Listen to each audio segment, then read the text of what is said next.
Gracias Pamela, bienvenidos a todos y todas y muchas gracias a los voluntarios porque justamente estamos llegando al final de una segunda jornada de realmente 2 días que han sido espectaculares en cuanto a contenido y a cuanto a desarrollo de ideas. La verdad que para mí iniciar esta anteúltima mesa es un orgullo, primero porque creo que como facultad y después como carrera tenemos la obligación, o sea, de mirar hacia el futuro y tratar de ver qué es lo que va a pasar hacia adelante, no solamente para ir preparándonos como profesionales, sino también para ver cómo aquellos y aquellas que estamos actualmente gestionando, poder, o sea, implementar cuestiones que hagan a que esa realidad sea diferente y sea mejor, ¿no? Y esa es un poco la responsabilidad que en la sociedad tenemos. La verdad que cuando pensábamos, o sea, después de tanto hablado y tanto que se ha tenido en un montón de congresos, de jornadas respecto de la tecnología y el futuro, no es fácil encontrar quién realmente nos puede venir a contar de esto. Y Augusto realmente es acá alguien que es una de las personas con mayor palabra en cuanto al tema. Creo que, o sea, es un referente y quien nos puede ayudar en llevarnos un ratito a ese futuro y tratar de entender cómo va a ser para poder acompañar. Pero algo que más que nada quiero resaltar antes de dar paso a la charla, es que leyendo justamente el libro que escribió junto con su hermano Mateo, una de las cuestiones que encontré, o sea, dentro de aquellas cuestiones importantes en ese futuro, y principalmente uno pensaría que sería, si se llama la batalla del futuro y estamos hablando del contexto tecnológico, es la tecnología y cómo llevar adelante la tecnología. Pero encontré dentro de todas esas páginas, la verdad está muy interesante, la importancia de las humanidades, ¿no? O sea, y creo que cuando pensamos en la importancia de las humanidades y en las ciencias sociales y en dónde estamos nosotros trabajando y estudiando, creo que es donde pasa la cosa, ¿no? O sea, cuando nadie me va a dejar mentir cuando hablo de la carrera de Relaciones del Trabajo, digo, si hoy hay dos cuestiones claves para las organizaciones, por supuesto está la tecnología, y seguramente si me dijeran qué carrera elijo, le dijera, bueno, licenciado de sistema, ingeniería, seguramente te va a ir bien. Pero por otro lado, creo que Relaciones del Trabajo es clave para ese futuro, porque justamente todo el cambio y toda la gestión de ese cambio en las personas es nuestro métier, es lo que hacemos, es lo que nos gusta hacer y es lo que es nuestra pasión. Entonces, para eso invité a Anabela, que es titular de la materia Tecnología Aplicada a la Gestión de las Personas, una materia que hace un par de años incluimos dentro de la currícula justamente para poder dar cuenta de esta necesidad para que te pueda presentar. Pero realmente es un gusto para mí tenerte hoy, Augusto. Gracias, Mariano. Y muchas gracias, Augusto, por estar acá. Sabemos que estás trabajando, estás en el interior del país. Honorazo tenerte acá. Bueno, seguramente la mayoría te conoce. Para los que no te conocen, bueno, Augusto es politólogo, también es licenciado en Relaciones Internacionales, hizo un montón de posgrados, de másteres, que si los empiezo a nombrar estamos hasta mañana.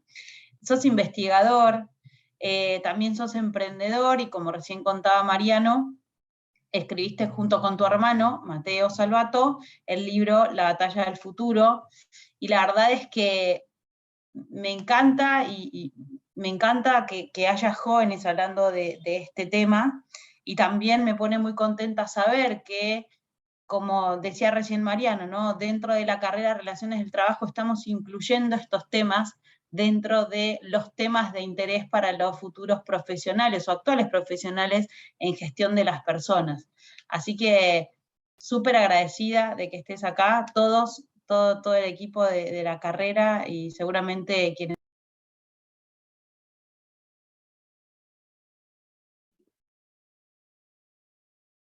No sé por qué alguien me silenció, no sé hasta dónde me escucharon. ¿Hasta dónde se escuchó? ¿Alguien me Todo el silenció? equipo de la carrera Y seguramente todos los que están acá presentes, que voluntariamente tienen el interés de, además de escucharte hablar de esto, ¿no? Del futuro del trabajo, la batalla del futuro, y bueno, un poco va a ser el spoiler del libro para el que no lo leyó, ¿no? Así que bienvenidísimo, gracias y todo tuyo. Bueno, muchísimas gracias, Anabela. Muchas gracias también, Mariano, por la invitación, y Ricardo, que lo veo por ahí también. Pido perdón anticipadamente por si el internet no es del todo bueno. Como decía recién Anabela, estoy en Entre Ríos y se me estuvo cortando un poco a la tarde, pero bueno, espero que vaya bien. Espero que vaya bien. Voy a compartir pantalla porque tengo una pequeña presentación. La idea en realidad era, bueno, conversar un poco de algunas cifras, algunos números sobre temas relacionados a futuro del trabajo, y después también charlar un poco de qué es lo que vimos nosotros en el libro, en la batalla del futuro. A ver si ahí puedo compartir. Ahí estamos. Y traje esta presentación porque uno de los temas que me parece importante abordar es, probablemente algunos ya haya visto en algún momento, algún marco teórico sobre temas de trabajo del futuro. Ahora voy a traer algunos números, pero recién cuando hace un rato Mariano hablaba sobre la importancia de las ciencias sociales o de carreras más relacionadas con las humanidades, que nosotros tratamos de destacar mucho en el libro, viene un poco dado por dos motivos. El primero, no les voy a mentir, es una cuestión casi hasta gremial propia, de defender el propio rubro, si se quiere. Pero personalmente, cuando en mi casa nadie había estudiado ciencias sociales, mi hermano es más chico que yo, pero desde mucho antes que yo ya tenía muy claro qué era lo que quería estudiar, y yo en quinto año no tenía mucha idea, pero decidí estudiar ciencias políticas. Y cuando llegué a mi casa y empecé a transmitir esta idea de que quería estudiar ciencias políticas, el chiste obvio y la pregunta obvia en la mesa familiar era: ¿de qué vas a trabajar? O sea, ¿de qué trabaja un politólogo?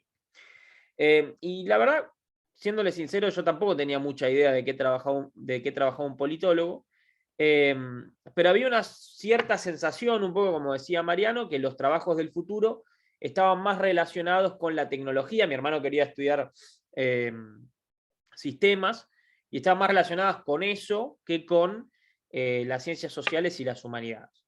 Y de alguna manera, después la vida laboral, digamos, me fue llevando a trabajar siempre en temas de tecnología, de innovación, de futuro del trabajo, y agarré la tecnología, si se quiere, por otro lado.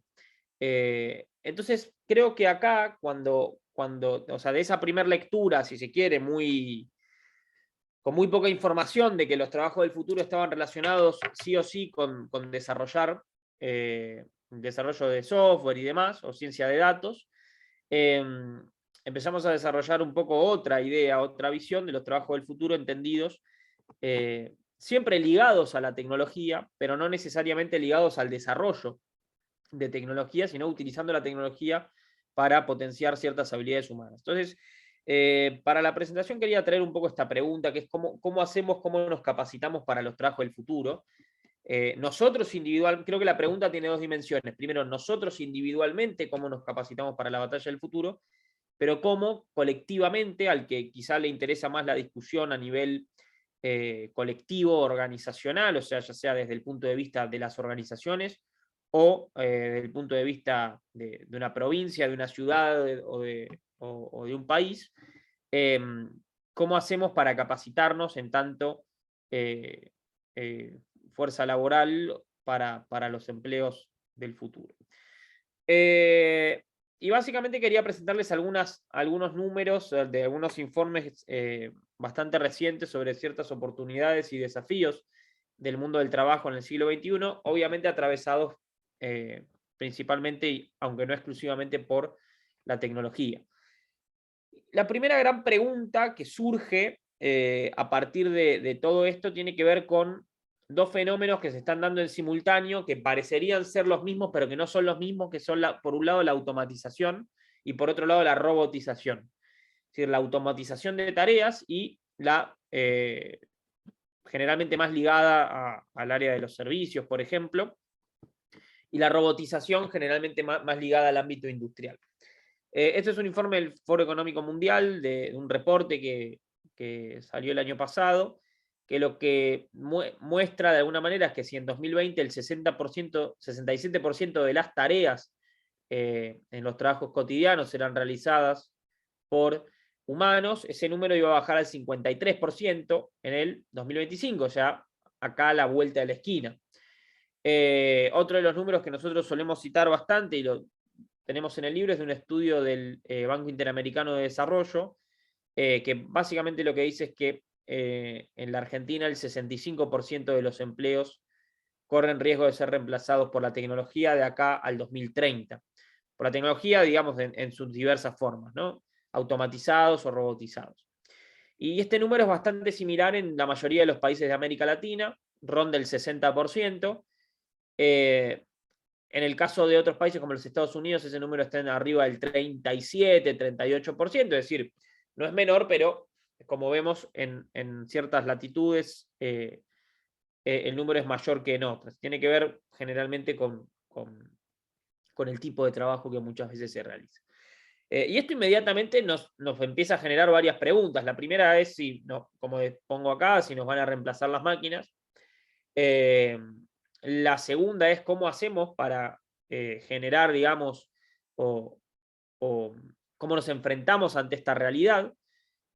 Y ante eso tenemos varias opciones o varias posibles respuestas y lecturas. La primera es, bueno, frenemos esto de alguna manera, ¿no? Es decir, evitemos que se produzca ese reemplazo. Eso sería una posible opción. Otra de las opciones, digamos, podría ser, bueno, veamos cómo generamos estructuras o mecanismos de protección social del empleo que permitan, digamos, morigerar un poco los problemas que esto podría generar en términos de desempleo. Y hay otra lectura que tiene que ver con que estos empleos, digamos, no van a desaparecer completamente, sino que van a terminar reconvirtiéndose, como ya pasó varias veces a lo largo de la historia de la humanidad. Nosotros en el libro La batalla del futuro citamos algo que la verdad nos encontramos de casualidad cuando lo estábamos escribiendo, que es un fragmento de Nuestra Señora de París, digamos un poco la novela de Víctor Hugo que inspira después la película El Jorobado de Notre Dame y después todo el folclore que fue girando después en torno a eso. Pero en ese fragmento, que es un fragmento muy menor, digamos, no es muy importante de la novela, que es escrita a mediados del siglo XIX, hay un librero. Y en realidad la novela, si bien fue escrita a mediados del siglo XIX, está ambientada en el siglo XVI, digamos, siglo XV, siglo XVI, cuando empieza, digamos, a expandirse la imprenta. Y este librero, está en los primeros capítulos, se empieza a quejar constantemente de la imprenta y entiende que esa imprenta, digamos, es lo que va a provocar que se quede sin trabajo, porque claro, básicamente la tarea de un librero en el siglo XIV, por ejemplo, tenía que ver con y conseguir los libros, digamos, que eran obviamente una información muy escasa y muy restringida, ir a digamos, conseguirlos en distintos lugares del mundo, copiarlos, en realidad pagarle a gente probablemente para que los copie, eso implicaba mucho dinero y tenían una encuadernación que permitía protegerlos mucho, es decir, también generaba algo evidentemente un producto final muy caro, con mucho trabajo humano detrás, y que obviamente no permitía la masividad a la hora de vender esos libros, ¿no? Y de expandir esa información. Evidentemente nosotros le ponemos un poco a este librero sin visión, ¿no? Porque si el tipo hubiera tenido un poco de visión más a largo plazo de lo que iba a pasar con la imprenta y con las librerías, entendería que no solo nos iba a quedar sin trabajo, nos iba a fundir, sino que probablemente iba a vender muchos más libros en los siglos subsiguientes, digamos, quienes hereden su negocio. Y sin irnos tan atrás o sin irnos tan lejos, digamos, cambios muy similares se dieron con la primera, pero especialmente con la segunda revolución industrial. Podemos pensar diversas profesiones, vayamos al mundo del transporte, por ejemplo, todo lo que giraba alrededor de la economía del caballo o del transporte por tracciona sangre, digamos. Y cómo esas profesiones se fueron reconvirtiendo en lugar de desapareciendo. Entonces, un poco lo que nosotros vemos es que a esa pregunta de que nos reemplazarán las máquinas, la respuesta es no exactamente. Es decir, las máquinas van a hacer que desaparezcan un montón de trabajos, y acá hay algunos ejemplos de cuáles pueden ser esos trabajos, ¿no? Acá el punto 4 es un punto que especialmente suelo destacar, porque uno de los que me decía que no estudie ciencias políticas, porque no iba a tener trabajo en el futuro, era mi padre, porque ahora ya le gusta la carrera, que es contador, ¿no? Entonces fue una pequeña venganza personal que siempre trato ahí de resaltarla cuando aparece un número de estos. Después, bueno, obviamente todo lo que sea empleos más administrativos, más rutinarios, todos esos empleos evidentemente están en declinación, son empleos que cada vez tienen menos demanda. Y sin embargo, los empleos que cada vez tienen más demanda están relacionados con la ciencia de datos, temas relacionados a Big Data, inteligencia artificial, marketing digital, y ahí lo que vemos es que no necesariamente tenemos que pensar en desarrollo de software como empleos del futuro. Especialistas en marketing digital, en estrategia, en comunicación digital, son sumamente demandados. Cuestiones de business intelligence, cuestiones de, obviamente, desarrollo de software, Internet de las cosas, etcétera, etcétera. Especialistas en transformación digital. Son todos empleos que hoy probablemente no, o algunos de esos empleos que están empezando a surgir y que se están creando, y que son más los que se están creando que los que están declinando. O sea, lo que quiere decir esto de alguna manera es que trabajo del futuro va a haber, el tema es que probablemente sean cosas distintas. Y me quiero detener 2 segundos en este empleo de marketing digital, ¿no? Porque probablemente si nos paráramos, hoy uno de los empleos que está creciendo mucho tiene que ver con community managers, por ejemplo. Si nos paráramos hace 20 años atrás, no conoceríamos a ningún community manager, básicamente porque las herramientas de trabajo con las que hoy cuentan prácticamente no existían. Pero muchas de las personas que estaban naciendo en ese momento, hace 20 años atrás, hoy están trabajando de eso. O que quizás estaban entrando a la primaria en ese momento, hoy están trabajando de eso. Entonces, esto nos plantea otra pregunta. O sea, si respondemos, y obviamente después esto lo podemos debatir un poco más en el ida y vuelta, ¿no? Me parece un tema muy interesante para ponerlo en cuestionamiento. Pero supongamos que respondemos a la pregunta que estaba planteada más arriba, como no nos van a reemplazar las máquinas, sí va a haber trabajo en el futuro, solamente que el trabajo probablemente va a cambiar de naturaleza y los trabajos rutinarios y más automatizables probablemente desaparezcan, y las tareas más rutinarias y automatizables desaparezcan, y haya más desarrollo de otro tipo de empleos. Generalmente empleos además asociados a empleos de más calidad, por lo menos en la mayoría de los que están acá.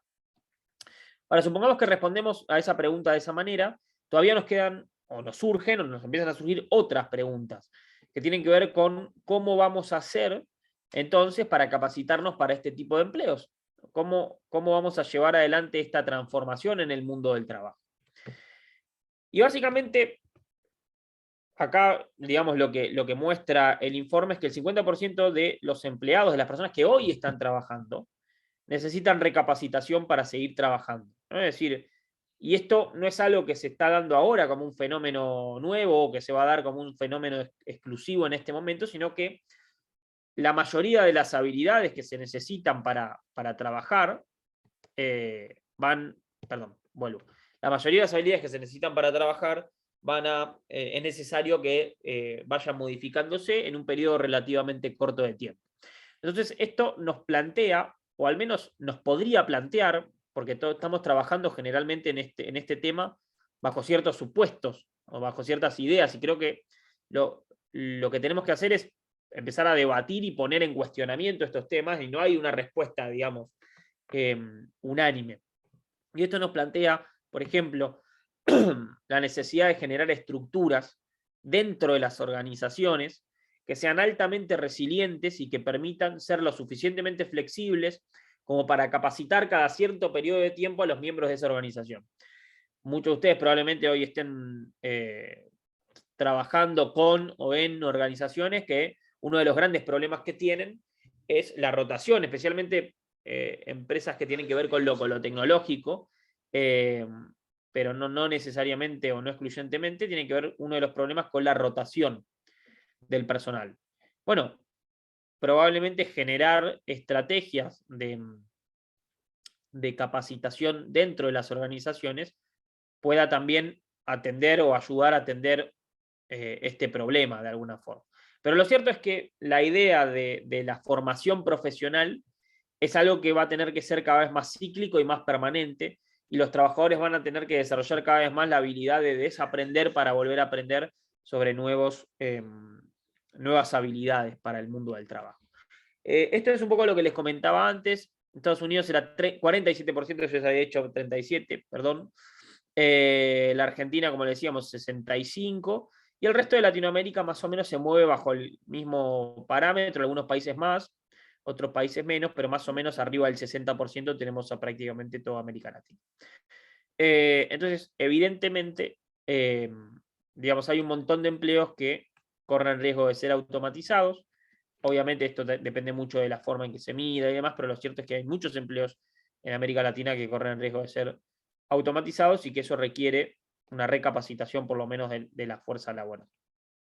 Acá estaba el slide que estaba buscando antes, ¿no? El 40% de las habilidades requeridas para mantenerse en el mundo laboral van a cambiar en los próximos 5 años. O sea, esto lo que nos permite ver es que no solamente tenemos que generar capacitaciones ahora, en el momento, sino que empezar a plantear toda una nueva o nuevas estructuras de capacitación y de formación profesional.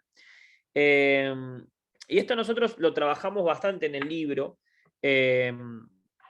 Básicamente, y esto es una opinión personal, pero el siglo XX, ciertos procesos que se dieron y que tuvieron su gran auge en el siglo XX y que habían empezado mucho antes, procesos a nivel político, a nivel educacional, a nivel, digamos, empleo.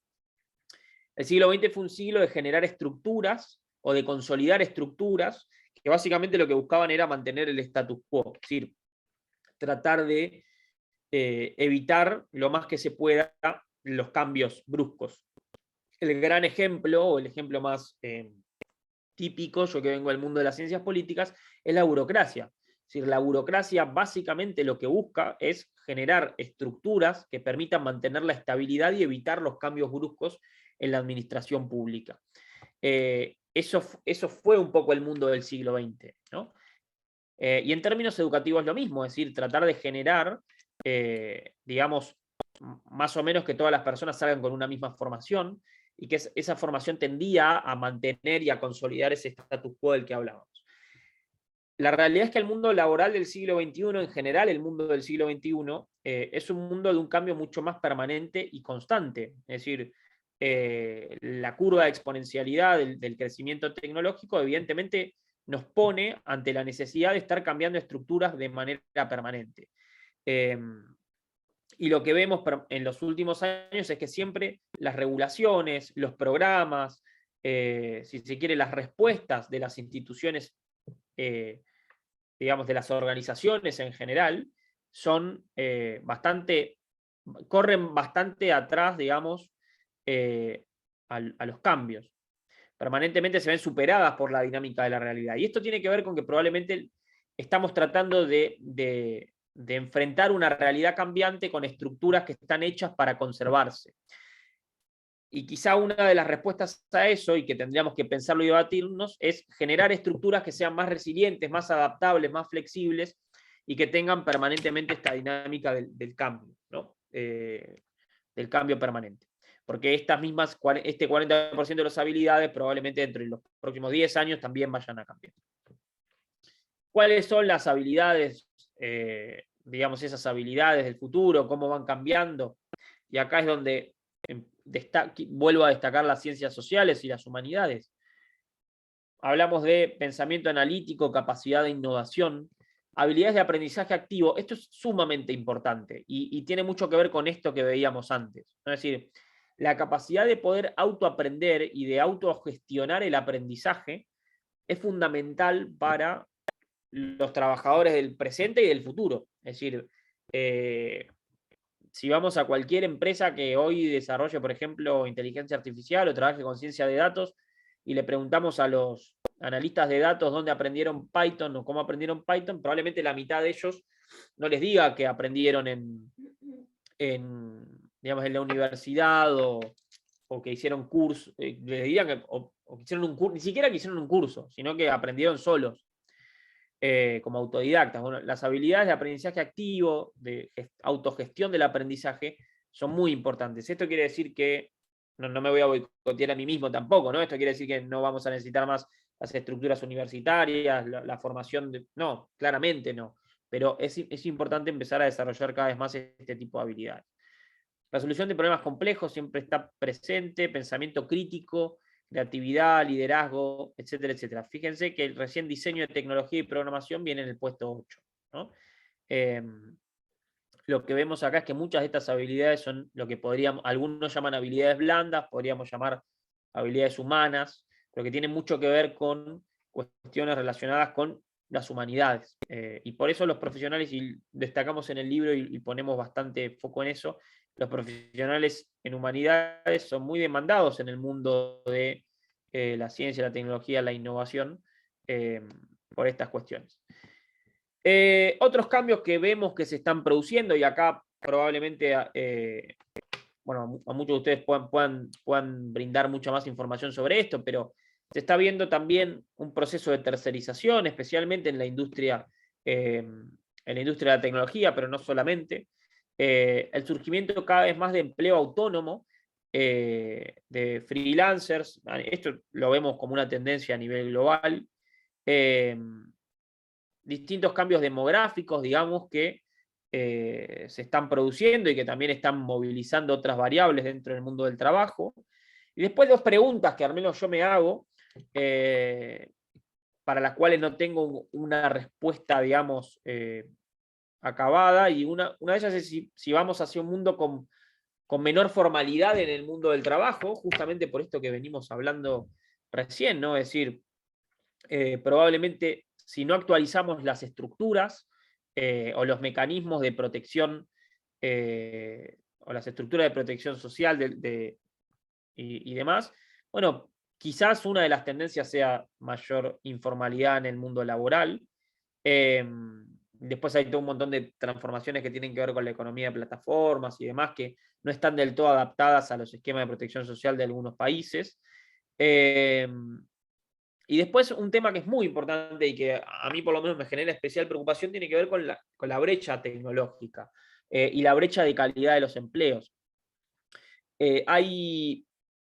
Obviamente este es un ejemplo muy amplio, ¿no? Pero los que tengan iPhone, yo no tengo iPhone, por eso toco de oído, pero algunos de los iPhone tienen atrás una leyendita que dice ensamblado en China, diseñado en San Francisco. En parte, digamos, eso marca, estamos hablando del mismo producto tecnológico, pero hay una gran brecha de calidad del empleo y además de valor agregado dentro del empleo, que tiene que ver entre el que lo ensambla en China y el que diseña una mínima parte en San Francisco. Creo que esa brecha, no solo, también hay una brecha ahí de habilidades muy importante, va a ser uno de los principales mecanismos de reproducción de la desigualdad, y está siendo uno de los principales mecanismos de reproducción de la desigualdad en el futuro. Entonces, por eso es tan importante trabajar en la brecha de habilidades digitales, que no solamente tiene que ver con el acceso a Internet, porque la realidad es que es como tradicionalmente se mide la brecha digital, porque si miramos los números de acceso a Internet, vamos a decir, estamos muy bien, pero si miramos la usabilidad y las habilidades digitales, vamos a decir, estamos muy mal. Entonces creo que a veces estamos poniendo el foco en el lugar equivocado a la hora de medir esa brecha, y que es muy importante que empezamos a tener una mirada más centrada en eso, en habilidades y en usabilidad. Justo hoy estaba hablando de este tema y decíamos, bueno, hay básicamente probablemente tres dimensiones, ¿no? Está en cuanto a cómo usamos la tecnología. Está la gente que la usa exclusivamente para entretenimiento, está la gente que la usa para trabajar, o sea, para mejorar alguna de sus tareas en el ámbito laboral, ya sea desde la persona que arma una página web para su emprendimiento o tiene un e-commerce, hasta el que usa WhatsApp para trabajar. Es decir, más allá de los distintos niveles de complejidad que puede haber ahí, son dos elementos o dos dimensiones distintas. Y una tercera dimensión que es el que crea tecnología, ¿no? El que está desarrollando tecnología y que a partir de eso genera una fuente de empleo. Las dos últimas que mencioné, evidentemente, son una incorporación de tecnología que es beneficiosa, una utilización beneficiosa de la tecnología. La primera de ellas es bastante nociva en muchos sentidos, ¿no? La utilización meramente para el entretenimiento genera también muchos otros problemas asociados. No me extiendo mucho más con esto. Algunos pequeños comentarios más y ya pasamos al tema de más debate, preguntas y demás. Pero básicamente, por ejemplo, otra de las brechas que tiene que ver con la brecha de género. Fíjense en temas si vemos en los trabajos del futuro, supuestamente, y esto es una selección arbitraria de los trabajos del futuro, vamos a ver que la brecha, por ejemplo, en temas de computación en la nube, de data y de inteligencia artificial es muy grande, muy grande. Si vemos en producción de contenido, trabajos más relacionados, el eufemismo personas y cultura, digamos que puede tener que ver con relaciones del trabajo y demás, la brecha se acorta más y hay más equilibrio en este caso.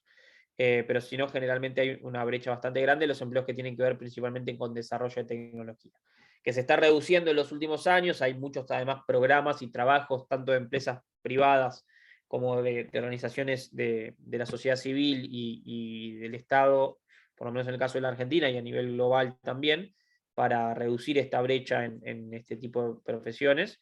Pero bueno, lleva también mucho tiempo de capacitación. Y último punto que quería conversar, que es terminar con la pregunta que habíamos empezado, que es cómo nos podemos preparar para estos empleos del futuro.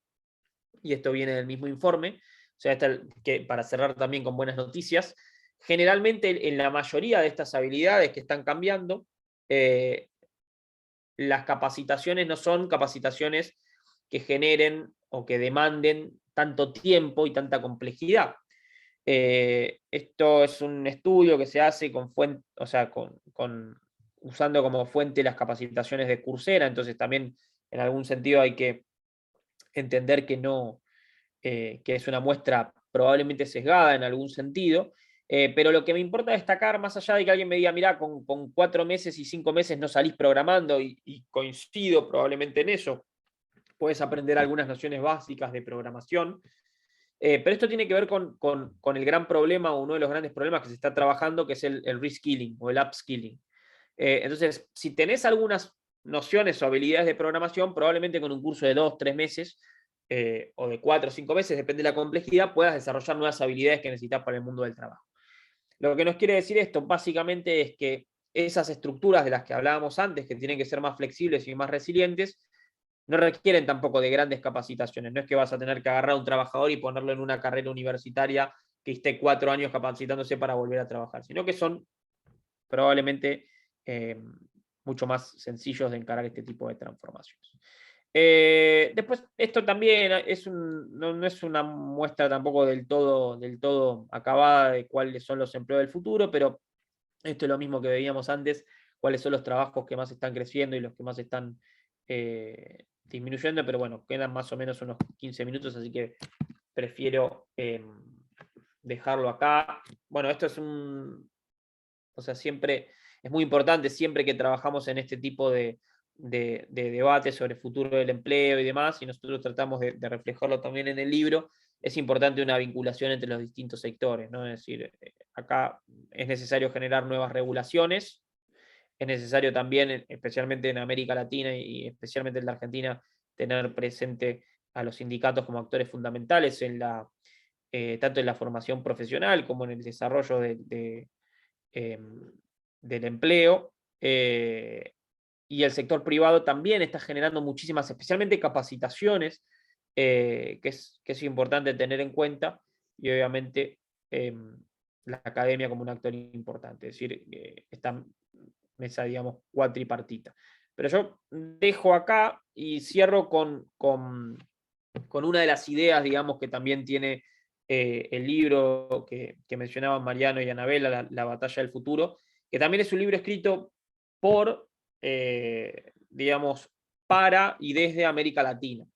Y especialmente mirando la realidad argentina. Y nosotros lo que vemos, y acá me vuelvo a poner el traje de politólogo, es que una narrativa muy presente en la realidad, digamos, argentina, tiene que ver con una suerte de idea de la supuesta inviabilidad de nuestro país en términos económicos y demás. Nada nuevo, digamos, que vaya a descubrir en esta conversación. Y nosotros lo que vemos es que en términos de ciencia, de tecnología, de innovación, la Argentina tiene una potencialidad enorme, y que más allá de que a veces el futuro pueda ser pintado, especialmente donde tiene una responsabilidad especial la ciencia ficción o el último boom de la ciencia ficción, pintado como una distopía, como bastante distópico en cierto sentido. La realidad es que si entendemos más o menos cuáles son las fuerzas que se están dando, digamos, en temas de economía del conocimiento y demás, y las sabemos aplicar y las sabemos utilizar, tenemos una oportunidad muy grande de dinamizar un montón de industrias y generar mucho más empleo en este sentido. Así que, perdón, ahí justo había un comentario. Sí, sector académico, la academia en general, ¿no? Es decir, presente en esa mesa, en esos debates. Es decir, las universidades. Y no exclusivamente, pero pongamos como las universidades en general. Así que bueno, tenemos en ese sentido una gran potencialidad y no necesariamente el futuro tiene que ser distópico y no necesariamente la tecnología tiene que ser un problema si sabemos utilizarla correctamente. Así que, bueno, yo me callo, ya hablé demasiado y me gustaría también escucharlos un poco ustedes y conversar e intercambiar ideas. Muchísimas gracias por la atención. Gracias, Augusto. Placer escucharte. Súper interesante toda la info que traes, mega actualizada, de fuentes muy confiables, así que espectacular. No sé si alguien tiene una pregunta. Yo tengo una, pero quiero que por ahí. No sé si alguien. Yo levanto la mano con vos, Ana. Arranco. Lo que se me ocurre, y en referencia a uno de los últimos gráficos que presentabas, ¿no? De la unión de los distintos sectores, y vos que estás por ahí más desde adentro, si tenés información acerca de si desde el Estado, ¿sí? En Argentina, se está conversando esto como un tema de debate importante, y si se están pensando en acciones concretas. Sabemos que se están lanzando algunos programas de educación, en tecnología y tal, pero tal vez si se está hablando a nivel nación de qué vamos a hacer con esto, ¿no? Y cómo vamos a formar a las personas, o qué va a pasar con esto, digamos. Sí, bueno, a ver, me parece que es un tema súper interesante para debatir. Que hay programas, hay varios. Se está trabajando, bueno, la Subsecretaría de Economía del Conocimiento, por ejemplo, dentro del Ministerio de Desarrollo Productivo, está trabajando en distintas capacitaciones y demás. Especialmente con una línea de continuidad, probablemente con algunos programas como en su momento era el Plan 111.000, que buscaba principalmente formar en empleos digitales. Después hoy tenés Argentina Programa, es decir, hay varios de estos programas. Después, a ver, en la Secretaría de Asuntos Estratégicos, Gustavo Vélez es una de las personas que trabajaba en el Intal, digamos, dentro del ecosistema del Banco Interamericano de Desarrollo cuando se hacían estos estudios que estamos mencionando, y ha hecho varias publicaciones sobre este tema. Entonces, se está discutiendo, se está trabajando. pero creo que generalmente hay dos problemas cuando se suele encarar esta cuestión, que es necesario encararla, pero dos problemas que se suelen dar cuando se encara desde la Administración Pública Nacional, que obviamente es un problema que se tiene que encarar de la Administración Pública Nacional porque hay un montón de regulaciones que se tienen que rever, que discutir, y es un trabajo que se tiene que hacer desde lo nacional.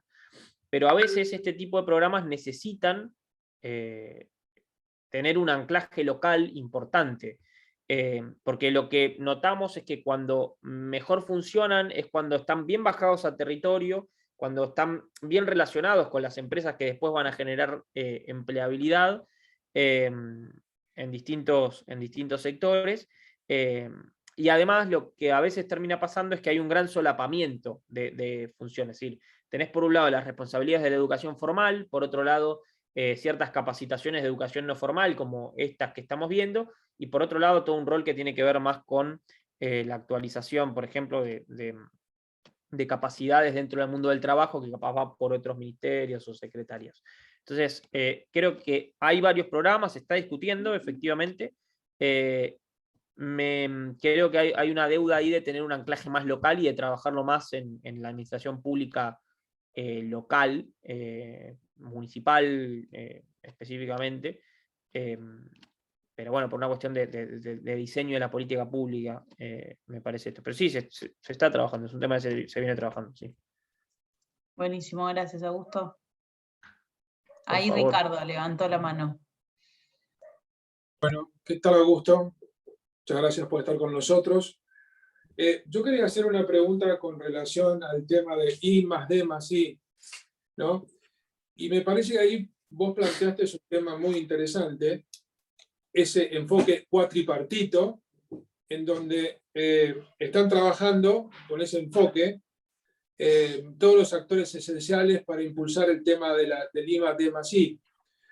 Entonces, y también siento que ahí también, cuando uno analiza el rol de las organizaciones y el rol del sector público, hay también ahí como a una suerte de desconfianza de trabajar en conjunto, ¿no?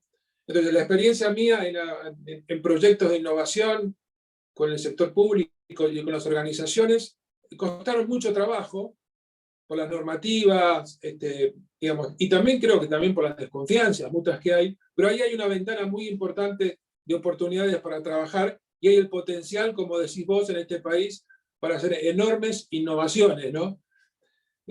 Así que yo ahí veo un potencial muy importante. No, sin duda, totalmente. Y ahí una de las cosas que hace poco que se estuvo discutiendo en Cámara de Diputados, la ley de financiamiento, no me acuerdo ahora el nombre, pero era financiamiento de inversiones privadas, investigación privada, y capitales privados y demás. Uno de los puntos que justo habíamos hecho un trabajo para eso, y si vemos los números, el sector, generalmente la relación entre inversión en I+D+I del sector privado y del sector público en la Argentina, lo que vemos es que la relación es 75% el sector privado, es el sector público, digamos, el 75% de inversión en I+D+I la hace el sector público y el 25% del sector privado. Cuando generalmente en la mayoría, digamos, del mundo es al revés. O sea, hay un 25% que lo pone el sector público, principalmente para la investigación básica y experimental, y un 75% que lo pone el sector privado. Entonces ahí creo que hay, además de la cuestión de la confianza, obviamente, probablemente haya una cuestión relacionada con, y no me quiero meter porque no soy economista, pero más relacionada con la cuestión de incentivos para la inversión privada.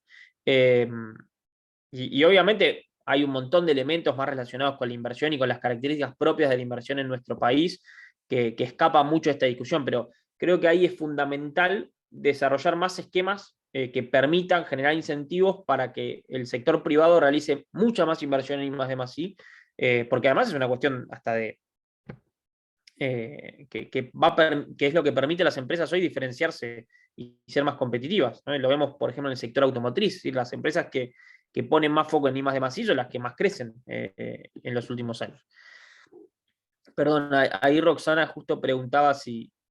lo del Ministerio de Producción. Es la Subsecretaría de Economía del Conocimiento, que en este momento está María Apólito en la Subse.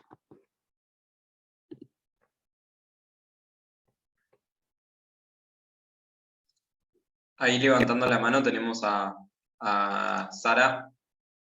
Sara, tenés el micrófono habilitado si querés hablar. Perdón, Hola. cortito. Gracias ahí a Roxana, que además dijo gracias en lengua de señas.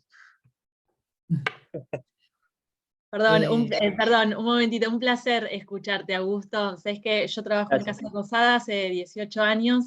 Si estoy acá es porque de UPCN me facilitaron hacer la capacitación, o sea, participar de esta actividad porque soy como la que está más vinculada a cuestiones tecnológicas por cuestiones de mi tesis doctoral, que está vinculada a las tecnologías asistivas. Además, soy intérprete en lengua de señas y tuve la oportunidad de interpretarle a tu hermano cuando fue la presentación de Háblalo en el 2017 en Qué grande. Tecnologías para la Inclusión. Así grande.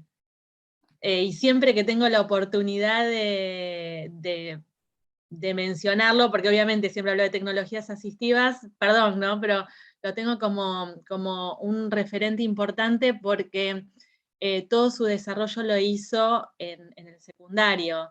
Entonces, me parece que es fundamental. Sumado, obviamente, que están en contacto con lo que es la comunidad sorda, entonces, bueno, todo un bagaje que acompaña, pero siempre lo tengo ahí muy, muy presente y lo pongo como ejemplo. Así que de mi parte, un beso gigante para él y obviamente lo sigo a los dos, a él y a la app, lo sigo en Instagram. Mandale un beso, gracias. Bueno, Augusto. muchísimas gracias. No, por favor, muchísimas gracias. Muchísimas gracias a vos. Bueno, yo creo que me toca, ¿no, Agustín? Bueno, primero gracias, Augusto, gracias por la charla y por abrirnos un poco la cabeza y correr el telón, digamos, de lo que viene. Yo mi pregunta es más puntual y quizás más terrenal respecto de dónde estamos, digamos, en el contexto de donde estamos, que es la facultad y es la universidad, y es una universidad pública.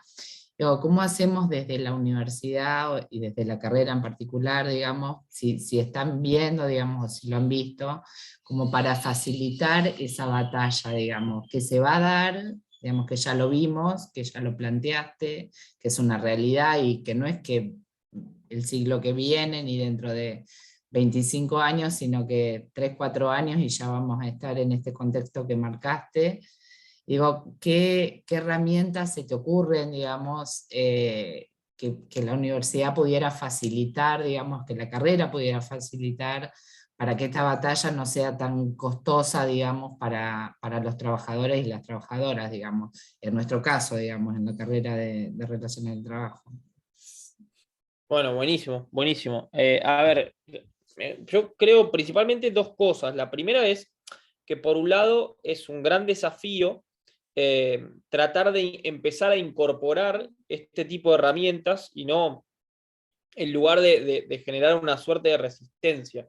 Y, por ejemplo, les cuento un caso muy, muy particular, es decir, algunas universidades tenían muchísima resistencia a incorporar herramientas de capacitación a distancia. Y otras, digamos, por ejemplo, el CBC en la UBA lo venía haciendo muchísimo por cuestiones de UBA 21 y demás, se venía haciendo. Cuando viene la pandemia, evidentemente había ya un ejercicio, menos en el CBC, no sé cómo funciona el resto de las carreras y en otras áreas, pero al menos una suerte de ejercicio y de práctica y de si se quiere, camino recorrido con respecto a eso, que hizo mucho más fácil, digamos, la adaptación a este nuevo proceso. Entonces creo que por un lado es eso, o sea, tratar de permanentemente estar innovando y estar incorporando nuevas herramientas.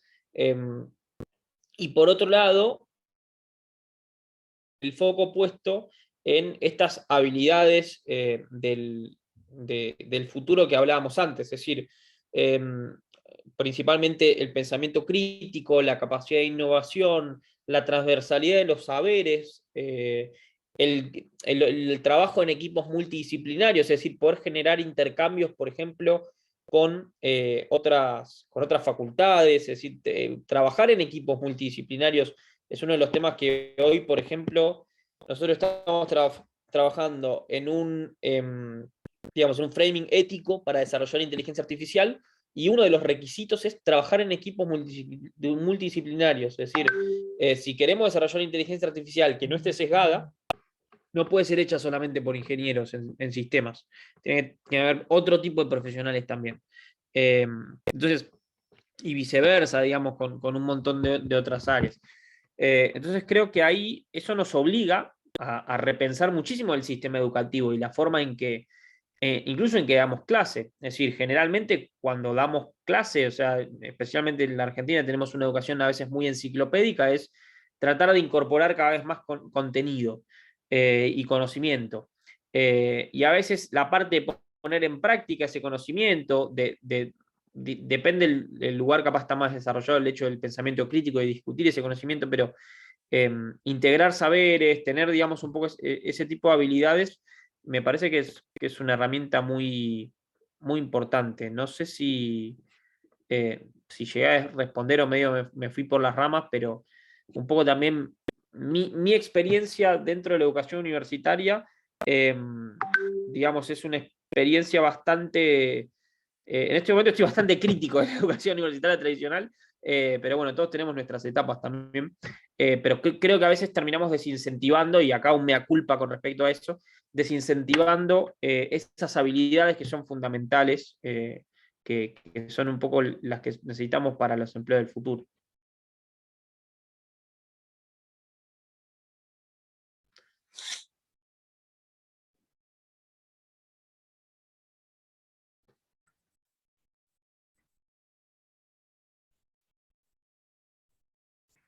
Bien. Luego acá hicieron un comentario que además los usuarios forman parte del desarrollo. Y por ahora no hay ninguna pregunta más en el chat. No sé si alguien quiere hacer una pregunta a la voz. Bueno, transmitir la de agradecimientos por todos lados, ¿no? En el chat, así que la verdad, Augusto, creo que dejaste una inspiración final respecto bueno, del rol que tenemos desde el ámbito, por lo menos el que nos toca acá, hasta ahora nos puede tocar desde varias dimensiones, ¿no? Desde el académico, el privado, el público, el sindicalismo, o sea, cualquiera de los actores y actrices que hoy están en esta charla, o sea, tiene varias dimensiones, así que la verdad es súper interesante saber que, bueno, un poco es con todos y todas en conjunto, ¿no? La mirada hacia adelante, ¿no? Y creo que esa visión no, o sea, no es negativa, sino que al contrario, debería desafiarnos a pensar en cómo nosotros hacemos para poder justamente, o sea, acompañar ese cambio que por supuesto es inminente, ¿no? Bueno, muchísimas gracias, Mariano. Y nada, simplemente también transmitir que muchos de estos temas, que a mí por lo menos me apasionan y me generan muchísimo interés, se están discutiendo en este momento. Entonces, hacemos el ejercicio casi de ciencia ficción de pensar en el futuro, y creo que es necesario, ¿no? Quería cerrar con una frase que suelo mencionar bastante cuando hablamos de estos temas, que como muchas de las frases célebres no tenemos ni la menor idea si sucedieron de verdad, pero de todas formas nos ayudan a dejar algún concepto, y tiene que ver con una pregunta que le hicieron supuestamente a un Picasso, Pablo Picasso, ya muy grande, en los años 70, en principio de la década del 70, cuando empezaban a surgir las primeras computadoras, y le preguntaron qué opinaba Picasso de las computadoras, y él dijo que eran totalmente inútiles. Y ante la sorpresa, obviamente, de su interlocutor, la respuesta fue: son inútiles porque solo pueden darnos respuestas, pero nosotros todavía necesitamos humanos para hacerse las preguntas. Y creo que ese rol es fundamental, y tenemos que ejercitarlo cada vez más. Y para hacernos preguntas, digamos, necesariamente tenemos que tratar de dejar a un lado las certezas. Entonces, nada, quiero también transmitir eso, que mucho de lo que quizás hablamos acá o discutimos, podemos tener algún número y alguien también puede tener otro, pero es importante, digamos, tratar de tener menos certezas y de hacernos más preguntas, porque de esas preguntas probablemente van a surgir, digamos, si se quiere, elementos que van a ser importantes poner sobre la mesa. Así que nada, por mi parte, muy agradecido por la invitación y por la conversación súper amena, así que a disposición para lo que quieran, Mariano o Ricardo. Gracias a vos, Augusto. Damos un aplauso. Seguimos con un aplauso. Bueno, gracias. Nos vemos. Muchísimas gracias.